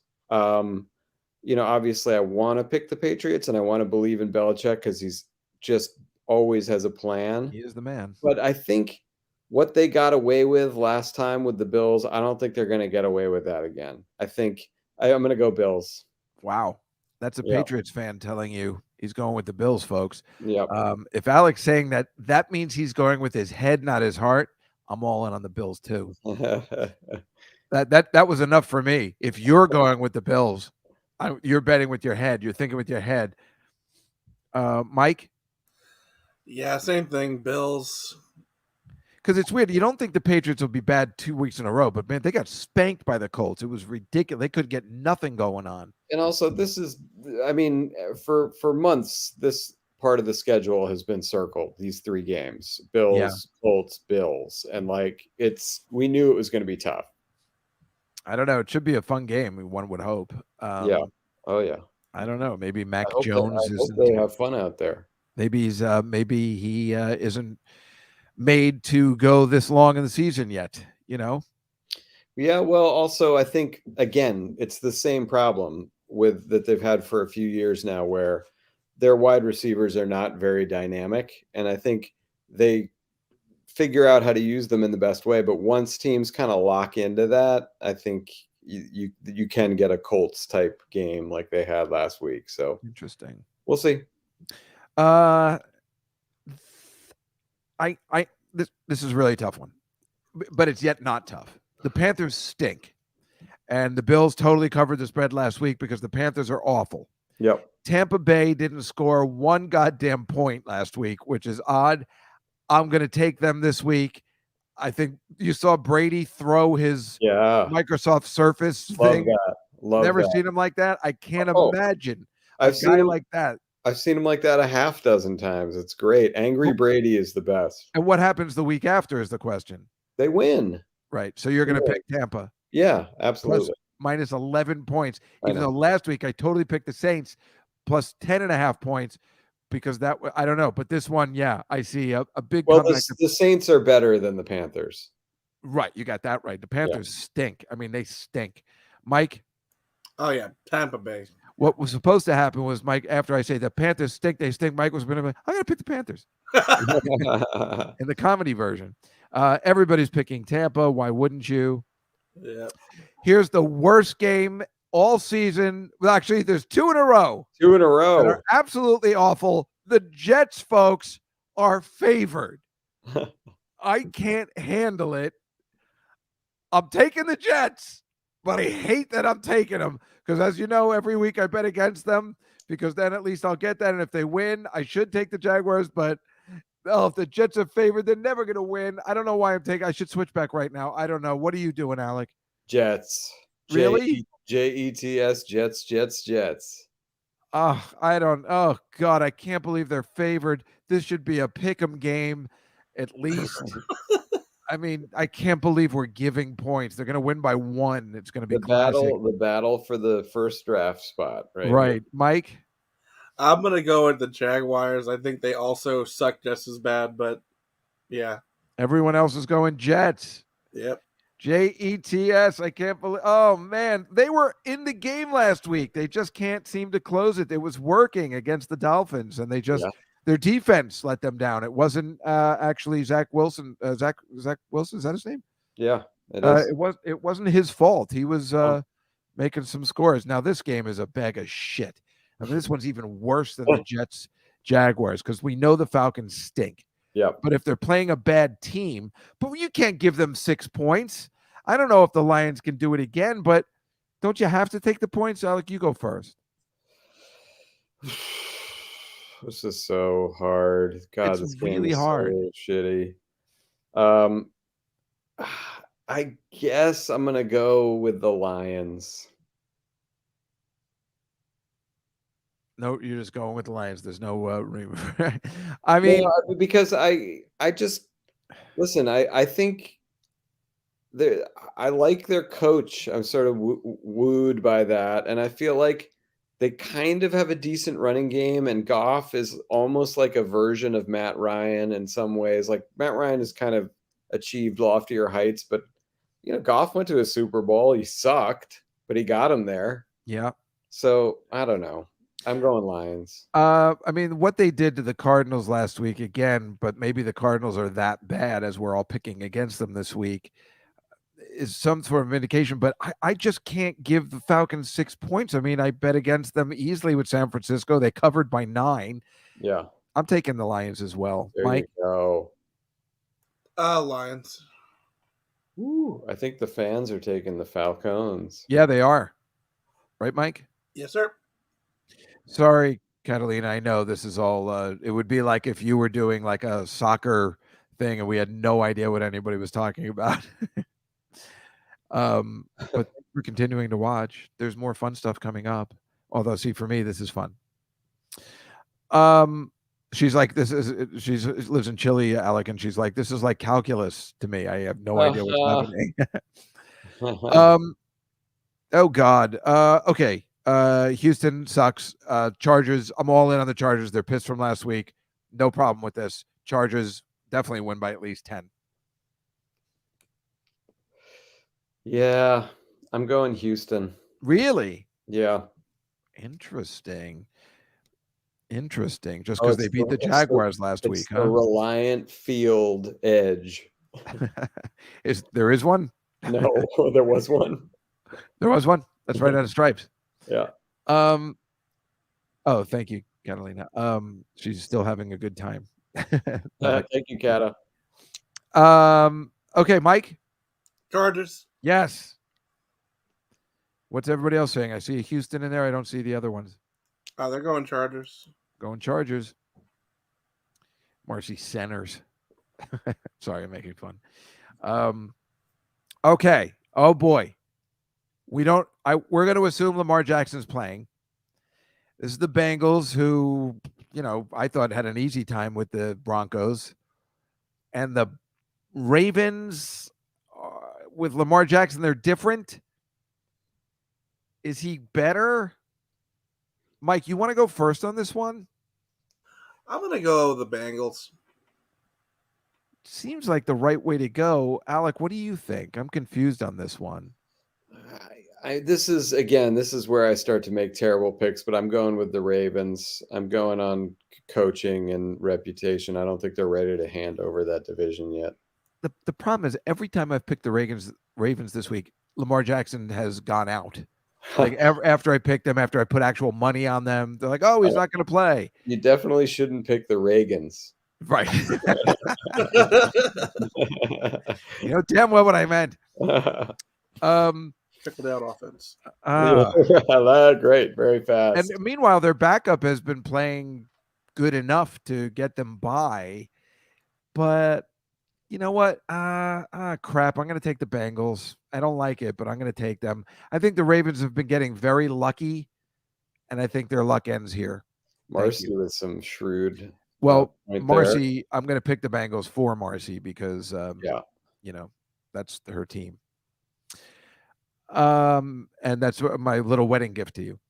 So here's Seattle. Again, we don't know what they're doing today. We know Chicago sucks. Awful. Oh boy, Seattle shouldn't be favored by 7. We don't know the results of today. I cannot pick Chicago after what I saw last night. Although I can't pick the Seahawks -7, but I'm going to take them. I refuse to take Chicago after what I saw last night. 5 times in the red zone, no points. The Vikings defense ain't that great. I'll take Seattle at home. Yeah. If Chris Berman were here, he'd say, "I saw my mama cried the night Chicago died. I'm going with the Seahawks." So you go with the Seahawks? Yes. Awesome. Mike? Seahawks. Yeah, I see some Seahawks. I see Aunt Judy's picking Chicago, but she's crazy and drunk. I'm kidding. Aunt Judy. What are they? What's the split there, Mike? Can you see Seahawks. again? What, Seahawks? Yes. Okay. Yeah, it's the right thing. We can't go against the Bears. Pittsburgh. I'm taking the Kansas City Chiefs. Not even an issue. Pittsburgh is technically done, but they played a depleted Tennessee thing. We all knew they were going to win. I love Kansas City in this spot at home. If they were playing at Pittsburgh, maybe I would take a chance, but I got no problems. Kansas City's playing great. Yeah, Kansas City. Mike? Yeah, Kansas City. They haven't picked yet, so we'll wait on that one. I think somebody said Kansas City already. Aunt Judy is saying that. Yeah, okay. Does it factor in that they have some crazy little women there? What do you mean? That's the old 50s song, Kansas City. They got some crazy little women there. And I didn't know. Yeah, so. I did not know that. Yeah, I did not know. Here's the Raiders, who were horrible last night too. I don't know how they finally won. The Broncos stink. Teddy Bridgewater's out, but that other guy's actually a little better, I think. What's his name? Locke. Drew Lock. The Raiders really stink, but so do the Broncos. Oh, this is a tough one, Alec. You have to go first. I'm sorry. I can't decide. I'm going to go with the Raiders. I hate the pick, but I feel like they're going to keep making things confusing in the AFC.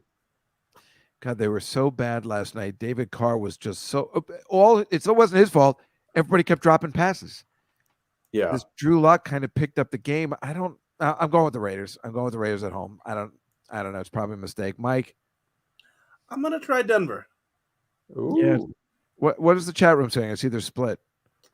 Right now, they're leaning towards Denver. Ooh, Let's give him Denver. it was a great. I don't hate it. 90s novel, Leaning Towards Denver. Dallas should have won by much more over the Giants, so they really do stink. I don't know what's going on with Taylor Heineke. Not that he's that great, but that Washington defense is pretty good. It almost begs me to take Washington because Dallas isn't put. You know what? I'm going to take Washington. I'm going to take Washington. Using my advanced intel and staring at the screen where Washington is up 10-0 in the first quarter, I'm going to go with Washington. That's recency bias. Mike? I'm going to go with Cowboys. Going to go with Cowboys. Yeah, Well, he is probably- in Texas. That's probably right. And yes, we know Aunt Judy's telling us Washington's winning now. Marcy is going with Dallas. And finally, another weird game on the Monday Night Football. I think there's one more left, or is this the last one? I don't know. Monday right there. Yeah, no, I know. I was just wondering if it's the last Monday. I think there's one more Monday night game left. But we have the Saints against the Dolphins, and this is an interesting game. This might be the one besides the Patriots Bills. It's interesting. The Saints are just okay. The Dolphins are just okay. The Saints coming off a very big emotional win. The Miami beat the Jets. I don't know. Miami's won like what, 6 games in a row? 7 or 8 maybe at this point, I think maybe. Yeah. But they're not beating great teams. Tough to win in New Orleans too. Yeah. I don't care for that, whatever his name is. Taysom? The quarterback. Yeah. All right. Well, he'll be sorry to hear that, but what are you going to pick? I'm going to go with the Saints. Going to go with the Saints. Miami is due for a loss. You know what? I'm going to go with the Saints too, just because they really are due for a loss, right? Yeah. Yeah. Oh, sure. I mean, sometimes you just have to look that way. Mike? I think they're due, but I'm going to pick them just to shake it up on here. Smart.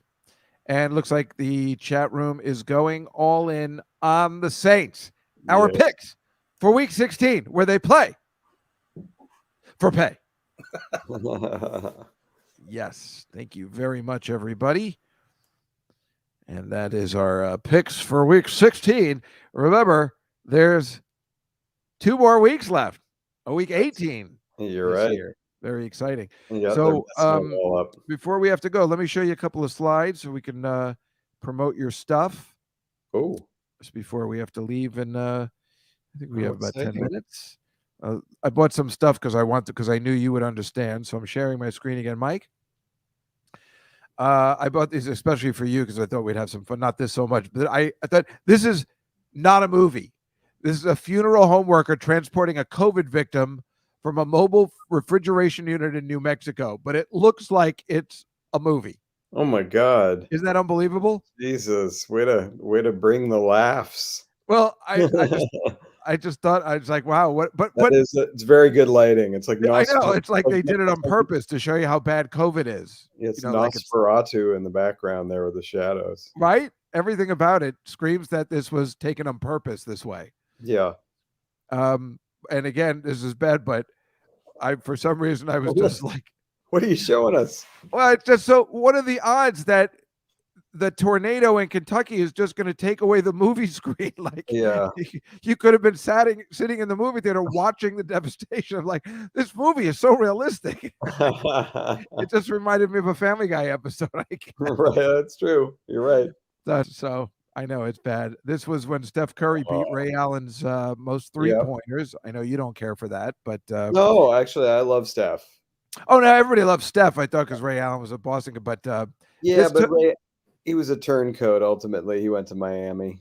and this took place at Madison Square Garden, and everybody was loving it. So think about that. That's how universal this guy is beloved. You know. Yeah. Well, New York hasn't had a good basketball team since like what, 97? So, but it was like when they would love when Michael Jordan came to town. You know. Totally. This just again looked right out of Family Guy. This is Army playing Navy, and their mascot's stealing one of the guy's hats. Again, when I saw it, I'm like, well, it just looks like something Peter would do if he was dressed up as that. And this I showed you, I thought you would like. It's the Star Trek guys being goofy and shaving with their phasers. Oh, nice. Isn't Look that at that. funny? I'm having fun. Leonard Nimoy, a Jew from Brookline, Massachusetts. Isn't One that of my- awesome? Yeah, I love it. And he was either he was or Ken Berry, I heard this on Gilbert's podcast, was the sergeant of one or the other in the armies. Oh my God. Like either Leonard Nimoy was his sergeant or Ken Berry was his sergeant. Unbelievable. I know, isn't that amazing? Keeping America safe. Oh, there's Shatner mask. You knew. Okay, Yeah. that's why I brought it up. Yeah. That's what they used for the movie Halloween. Yes. I just found that out today.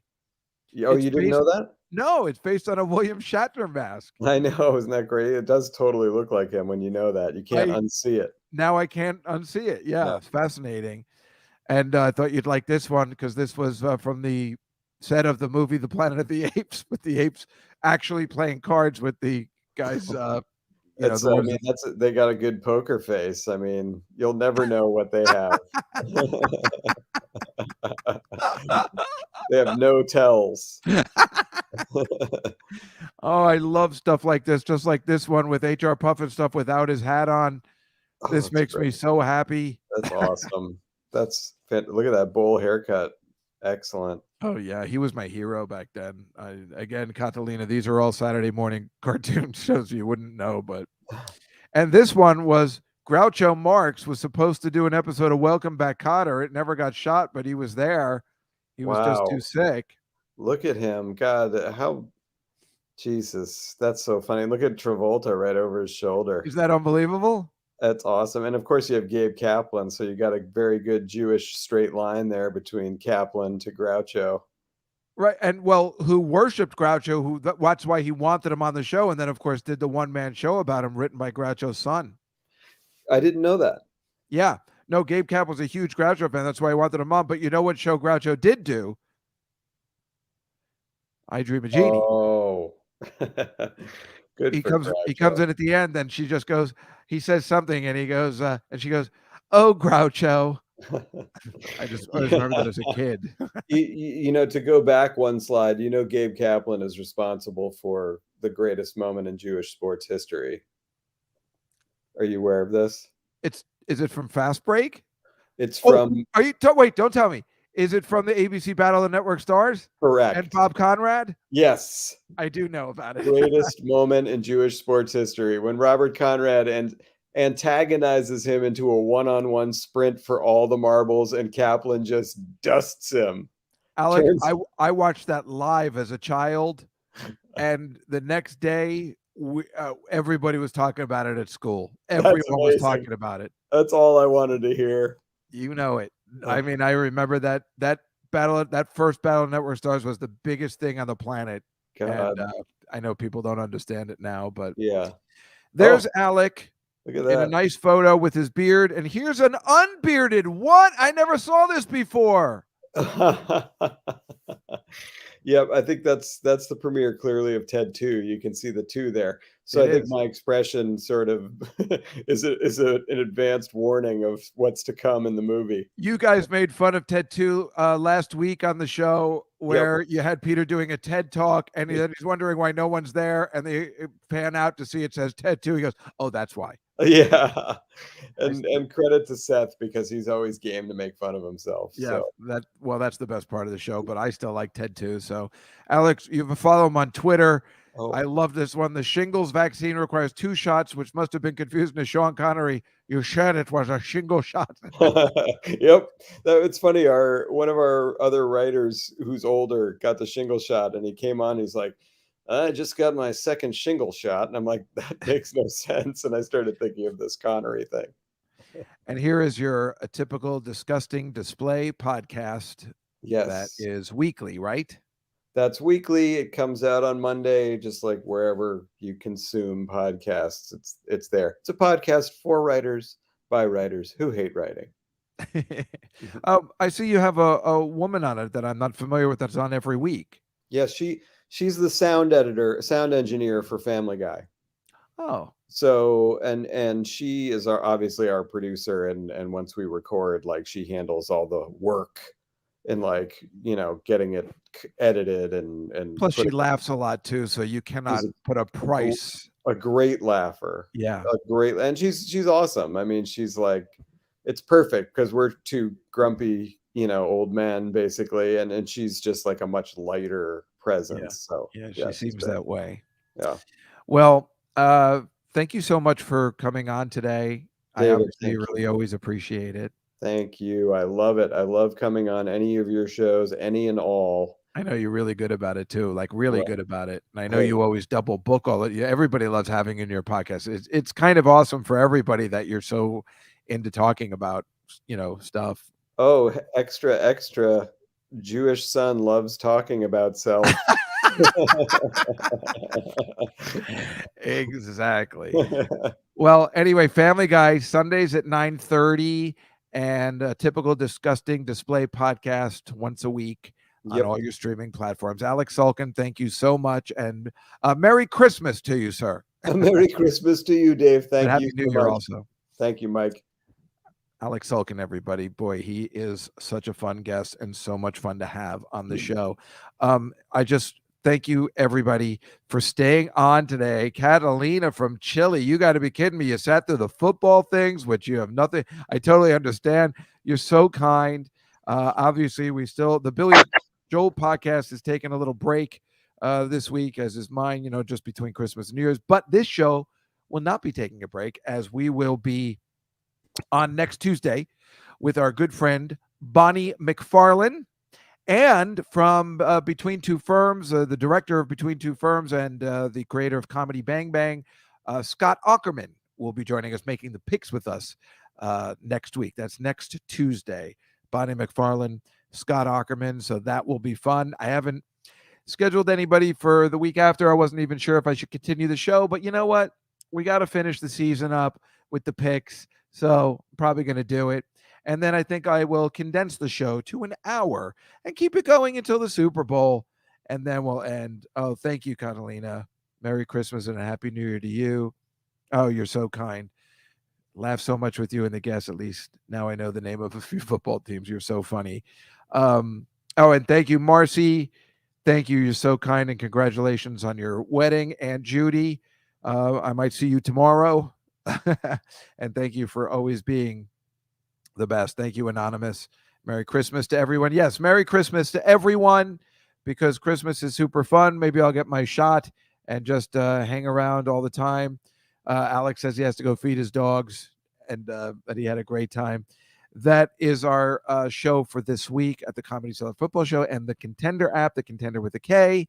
Always remember to download it. And if you're in town during the holidays, please come to the Comedy Cellar. It's open all the time, and you're going to see the best comics because I have them on this show, and they're really terrific. So everybody, seriously, have a great and a Merry Christmas, and we'll see you right after the holiday, right on this show. Good night, everybody.